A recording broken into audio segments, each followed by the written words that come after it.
Hi అందరికీ. మన జీవితంలో కొన్నిసార్లు కొన్ని సంఘటనలు ఎందుకు జరుగుతున్నాయో అస్సలర్థం కాదు కదా. కొన్ని ప్రశ్నలకు సమాధానాలే దొరకవు. ఈరోజు ఆ లోతైన ప్రశ్నల వెనుక ఉన్న ఒక ప్రాథమిక ఆధ్యాత్మిక నియమం గురించి తెలుసుకుందాం. ఈ ప్రశ్న మనందర్నీ ఎప్పుడో ఒకప్పుడు ఆలోచింపజేస్తుంది. కొన్నిసార్లు జీవితం చాలా అన్యాయంగా అనిపిస్తుంటుంది కదా. అసలు ఈ ఒక్క ప్రశ్నలోనే ప్రపంచంలోని గందరగోళమంతా ఇమిడి ఉంది. ఈ విశ్లేషణలో దీనికి ఒక సమాధానం వెతికే ప్రయత్నం చేద్దాం. మన జీవితంలో జరిగే ప్రతి సంఘటన వెనుక ఒక పద్ధతి, ఒక వ్యవస్థ ఉన్నాయన్నమాట. దాన్ని మనం కేవలం ఒక నమ్మకంగా కాకుండా గురుత్వాకర్షణ శక్తిలాంటి ఒక మార్చలేని స్పిరిచువల్ లాగా అర్థం చేసుకోవాలి.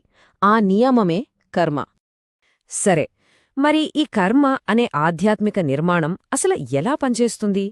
దీని వెనకున్న సూత్రాలను గనక మనం అర్థం చేసుకుంటే జీవితాన్ని చూసే మన దృక్పథమే పూర్తిగా మారిపోతుంది. రండి, దీని కొంచెం లోతుగా పరిశీలిద్దాం.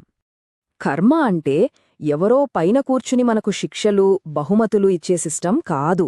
ఇది చాలా సహజమైనది. నిప్పును ముట్టుకుంటే కాలుతుంది. అది నిప్పు మనల్ని శిక్షించడం కాదు కదా. దాని స్వభావం అంతే. అలాగే మనం చేసే ప్రతీ పనికి ఒక పర్యవసానం ఉంటుంది. అదే కర్మ. కర్మ గురించి చాలామందికి ఉన్న ఒక అపోహ ఏంటంటే చేసిన పనికి ఫలితం వెంటనే వచ్చేస్తుందని. కాని నిజానికి కర్మ ఒక క్రెడిట్ కార్డ్ లాంటిది. మనం వాడేస్తాం, కాని బిల్లు వెంటనే రాదు. ఒక సైకిల్ పూర్తయ్యాక స్టేట్మెంట్ రూపంలో వస్తుంది. అలాగే మనం చేసే పనుల ఫలితాలు కూడా వెంటనే కనపడకపోవచ్చు, కాని ఎక్కడో ఒక అకౌంట్ అయితే మెయింటైన్ అవుతూనే ఉంటుంది.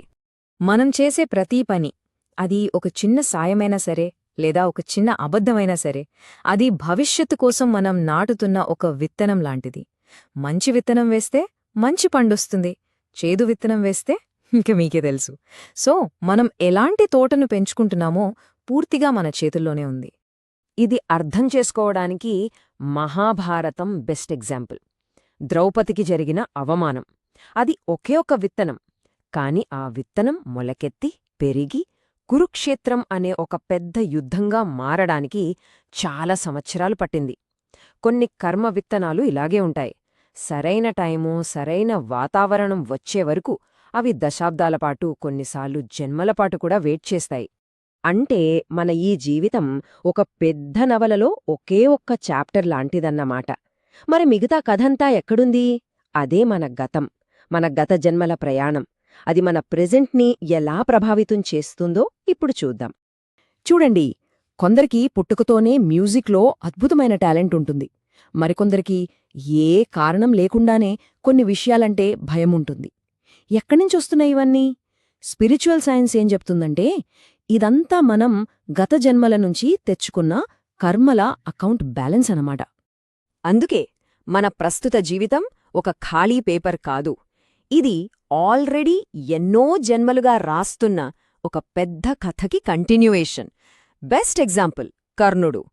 ఎంత దైవిక శక్తితో పుట్టినా జీవితాంతం అవమానాలు, కష్టాలు పడ్డాడు. ఎందుకంటే అతను తన గత జన్మల నుండి తెచ్చుకున్న కర్మరుణాల యొక్క ఆ భారమైన ప్రయాణాన్ని పూర్తి చేస్తున్నాడు. ఇదంతా వింటుంటే ఓకే, అంటే మనం గీత దాటలేని ఖైదీలమా?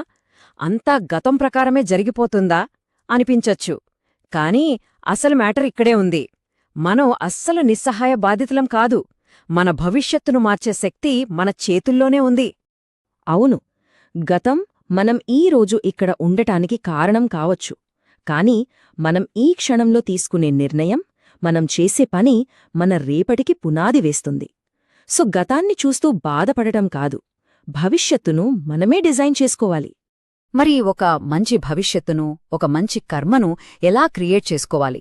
దీనికొక 3 స్టెప్ ప్రాసెస్ ఉంది. ఫస్ట్, సద్బుద్ధి, అంటే ఏది మంచి, ఏది చెడు అని తెలుసుకునే క్లారిటీ. సెకండ్, వ్యూహాత్మక పరిహారాలు, అంటే దానంలాంటి పనులు చేస్తూ పాత అప్పుల్ని క్లియర్ చేసుకోవడం. ఇక మూడోది చాలా ముఖ్యమైనది, తెలిసి ఉద్దేశపూర్వకంగా మంచి పనులు చేస్తూ పాజిటివ్ వైబ్రేషన్స్ని క్రియేట్ చేసుకోవడం. మనస్సులో కోపం, అసూయ, టెన్షన్ లాంటివి ఉంటే అవి మన హెల్త్ని పాడు చేయడమే కాదు, మన కర్మ అకౌంట్ని కూడా డ్యామేజ్ చేస్తాయి. దీన్నే బయలాజికల్ కర్మ అనొచ్చు. అదే మనస్సు అనే గుడిని ప్రశాంతంగా, స్థిరంగా ఉంచుకుంటే అటు ఆరోగ్యం, ఇటు మంచి కర్మ రెండూ మన స్వంతమవుతాయి. సరే, కర్మ అంటే ఏంటో, దాని రూల్స్ ఏంటో, దాన్ని ఎలా మార్చాలో అర్థమైంది. మరి జ్ఞానాన్నంతా ఉపయోగించి ఒక ప్రశాంతమైన, స్థిరమైన జీవితాన్ని ఎలా సాధించాలి? దాని ఫార్ములా ఏంటి? దానికి మన ప్రాచీన ఋషులు ఒక సింపుల్ కాని చాలా పవర్ఫుల్ ఫార్ములా ఇచ్చారు. ఈ ఫార్ములా మన కర్మ ప్రయాణానికి ఒక దిక్సూచి లాంటిదన్నమాట. మొదట మన జీవితం యాదృచ్ఛికంగా జరగట్లేదు, దీని వెనుక కర్మ అనే ఒక సిస్టమ్ ఉందని తెలుసుకోవాలి.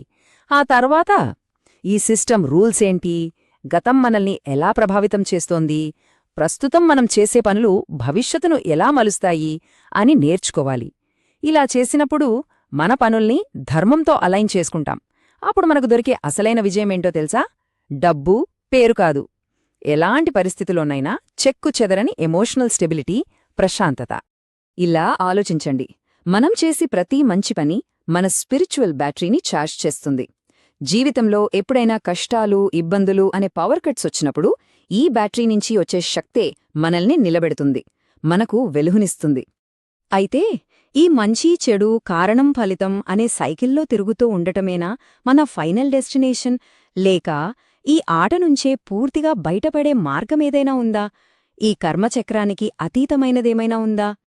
దానికి వేదాలు చెప్పే అంతిమ సత్యం ఒకటే: తత్వమసి. అంటే అది నువ్వే. నువ్వు కేవలం ఈ కర్మలు చేసే శరీరం, మనసు మాత్రమే కాదు, ఆ కర్మ చక్రానికి అతీతంగా ఉన్న ఆ విశ్వ చైతన్యంలో నువ్వు ఒక భాగమే. ఈ నిజాన్ని ఎప్పుడైతే పూర్తిగా గ్రహిస్తామో అప్పుడు కర్మ బంధనాల నుంచి మనకు సంపూర్ణ స్వేచ్ఛ దొరుకుతుంది. అదే అసలైన మోక్షం.